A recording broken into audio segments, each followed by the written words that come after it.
Hey everybody, welcome back to another video, and today I'm going to be talking about the chapter 3 through 4 book review.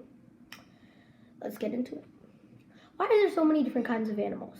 Well, before I talk about the scientific reason about why there are, I want to talk about a few myths. First myth is everyone in the world spoke the same language. To honor this, they made the Tower of Babel. Once they kept on making the tower higher and higher and higher and higher. God got worried what they might do next. So God decided to change all of their languages. So this is the picture of Tower Babel. God changes all of their languages. That's why they're all different colors. And yeah. So that was about language. Now this is about animals and why there are so many different animals. So there were layers of the world, and in one layer, the red layer, there were millions and millions of insects. These insects got too crowded and went to the blue layer, where there were birds and insects.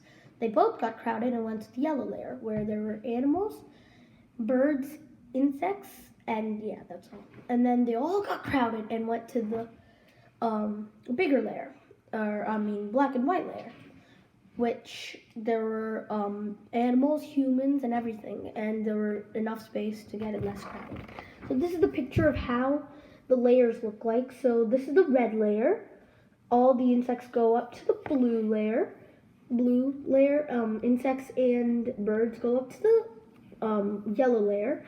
The yellow, blue, and red layer goes up to black and white, which there is enough space to live. So that was how there were so many animals, end of myth. So before I get to the scientific reason, I want to talk about one last myth. This myth is God created Adam, a human being named Adam. He takes Adam and puts him in his garden. And after a few years, God got sad that Adam was lonely. So what God decided to do is create animals and send them to Adam. God also told Adam to name all those animals. Well, I don't know how Adam named those animals, but I do know how Charles Darwin named them. Charles Darwin named them by tree branching. So there's one branch of a tree which was class, another branch of a tree which was order, another branch of a tree which was genus, and the last branch of a tree which was species. For example, in species we have us humans and tigers. We are different species, and tigers is one whole species, we're one whole species, and lions and tigers aren't one whole species. They're two different species, but they all belong to the same genus. For tigers and lions, the genus is Panthera. For us humans, it's Homo erectus, Homo sapiens. So let's suppose lions and tigers and panthers all belong to the same order. This order is carnivores. Lions, tigers, panthers, they're all carnivores. And all of tigers, lions, and panthers all fall in the category of mammals. What are mammals? They're mammals. Polar bears are mammals, bears are mammals, lots of stuff are mammals.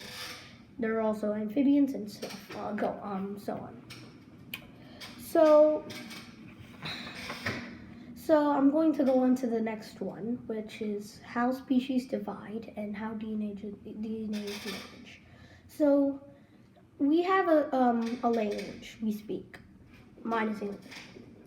The same thing goes for species. Species has a language that is DNA and gene pool. So what I mean is, let's say two same species, let's say horse and a horse. These two species can breed or mix with each other and create an offspring.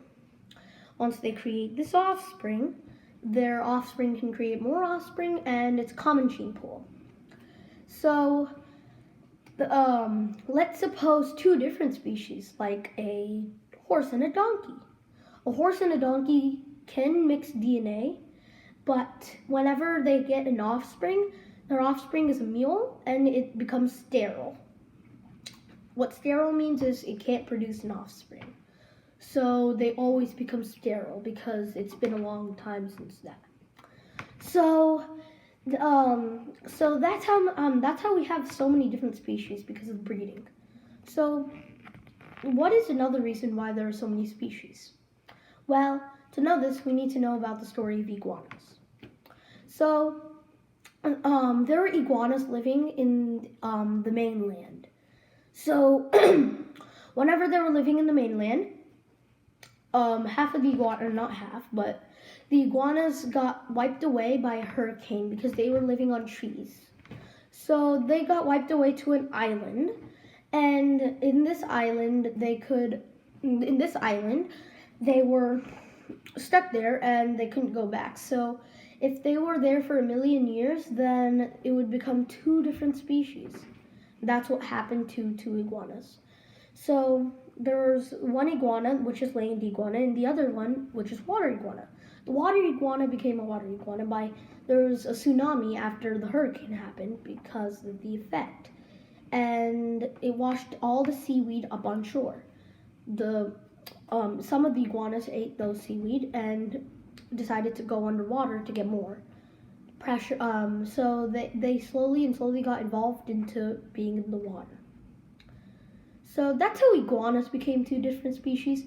But how did humans become two different species?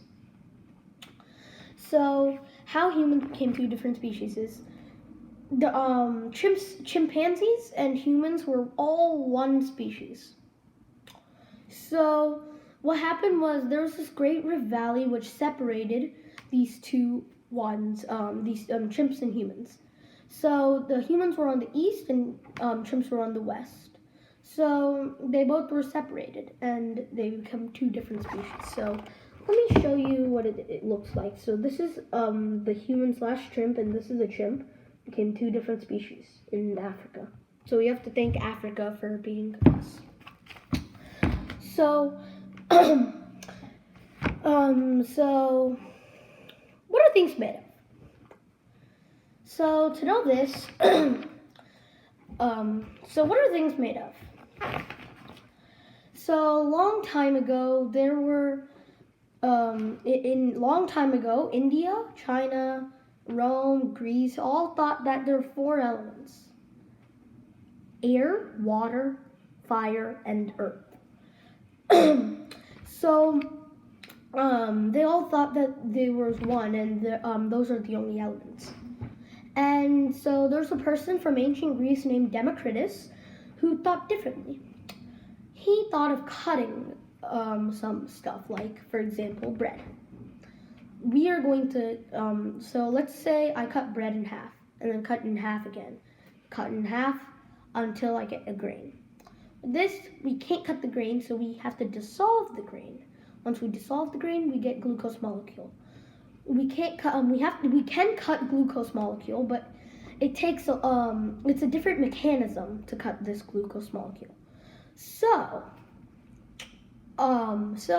this mechanism is in a plant. So a plant takes in carbon dioxide and feeds in the sunlight, which cuts the carbon dioxide, which makes oxygen carbon, keeps the carbon, and gives away oxygen, which gives us oxygen to breathe. So the next topic is about soldiers on parade and how So soldiers on parade. So let's think of an iron cube or iron cubicle. Let's suppose this iron cubicle was in the Earth's core.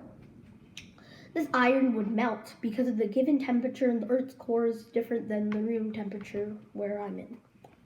So this means that the iron melts, not as the iron in the Earth, but on the in the core, which becomes liquid. If we bring this iron up into the surface, up Earth's surface, then it will become solid again. Now, if we bring this iron on the Earth's surface is solid, and if we bring it down into the Earth's core, it's liquid. It's different properties with the given temperature. So same thing with methane. Methane is gas on Earth's surface, or on Earth in general. So if this methane was in, let's suppose, Titan, there would be rivers of methane because methane is liquid on Titan.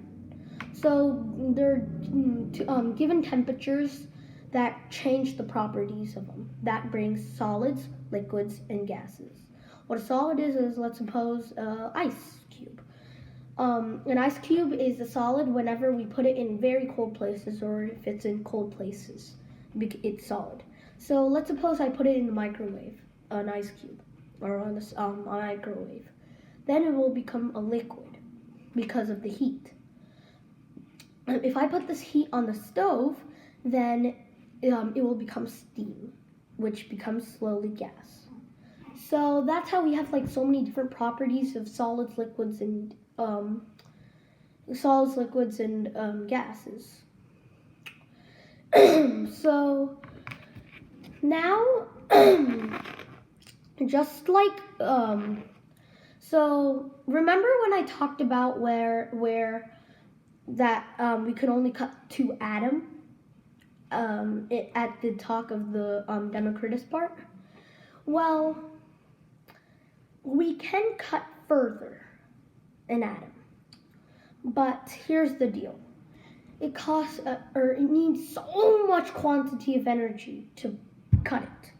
So instead, scientists made models because they didn't have any powerful microscopes. These scientists are such as J.J. Thomson, Ernest Rutherford, and Niels Bohr. J.J. Thomson created a model where he made a very primitive model where his student Ernest Rutherford takes that model and makes it even better, and he even splits the atom. Ernest Rutherford's student, which is Niels Bohr, takes this model and explains quantum mechanics. So these three people created models like this. And so their models will be like, let's take a crystal, and inside the crystal are atoms stuck together like this, very, very stuck, and they don't move. So if we pick 2 of the closest atoms together, take those 2 atoms and look inside it, there's nucleuses, 2 nucleuses. So if we were going to look at those nucleuses as footballs, then those 2 footballs will be like 15 kilometers away in our size, not in micro size, our size. So that's how far away a nucleus and in an atom and another nucleus in an atom could be. So also, the electrons circling around the nucleus is like kilometers away if we were looking them as like gnats. So the football would be here, and there's a gnat right here circling around it, but still a lot of kilometers away, like 2 or 3 kilometers away. So that's very, very, very lot empty space between them. So here's the question. Why can't we put our hands through a wall or through the table or because the table has atoms and the wall has atoms which have space, and we have atoms which have space. If we put it through, like, let's say this, why won't it let it go through? So why? It's because the atoms are so close bonded that it creates a force, an electric-magnetic force, which prevents us from putting our hands through. So even if we try our hardest, it's going to break. Not the bonds, but the whole thing, the item. So yeah. So there are trillions and trillions of atoms that we're made of, including my tip of a finger. So the tip of a finger right here, the tip of this thumb, has about 100 trillion atoms, suppose. So In this 100 trillion atoms, more than 1 trillion of these atoms have 6 protons in their nucleus, which is carbon. So this makes carbon atoms, or this makes the carbon atoms. So if we were going to look at another more than 1 trillion that have 8 that in the nucleus, protons in the nucleus, then it would be an oxygen. So here's a picture of the periodic table and how you see the carbon right here. Where's the carbon? Here. Carbon's right here. It says 6 up here because it has 6 protons and in its nucleus. And if we were going to look at oxygen, it has 8 protons. So that's how the periodic table is organized. It's organized by the atomic mass and the atomic number. So all of these